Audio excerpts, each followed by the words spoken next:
অন্তর্বর্তী সরকারের প্রধান উপদেষ্টা অধ্যাপক ডক্টর মোহাম্মদ ইউনূস যুক্তরাষ্ট্র ভিত্তিক বিশ্বের শীর্ষস্থানীয় দাতব্য সংস্থা বিল অ্যান্ড মেলিন্ডা গেটস ফাউন্ডেশনকে বাংলাদেশের স্বাস্থ্য খাতে আরও সহায়তা বাড়ানোর আহ্বান জানিয়েছেন।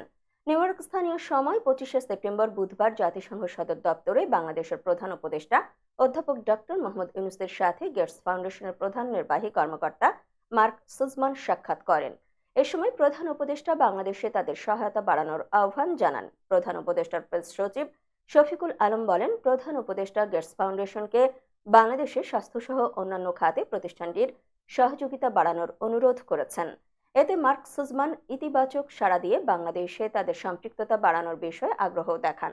গেটস ফাউন্ডেশন পৃথিবীব্যাপী স্বাস্থ্য খাতে আর্থিক সহায়তা ও দাতব্য কর্মসূচি পরিচালনা করে থাকে। বাংলাদেশে ভ্যাকসিন উৎপাদন এবং আইসিডিডিআরবিতে প্রতিষ্ঠানটি যুক্ত রয়েছে। প্রেস সচিব বলেন, গেটস ফাউন্ডেশন বাংলাদেশের স্বাস্থ্য খাতে তাদের সহায়তা বাড়ানোর যে আগ্রহ দেখিয়েছে তার অর্থ হল বাংলাদেশের স্বাস্থ্যসেবার মান বৃদ্ধি এবং নতুন কর্মসংস্থান তৈরি।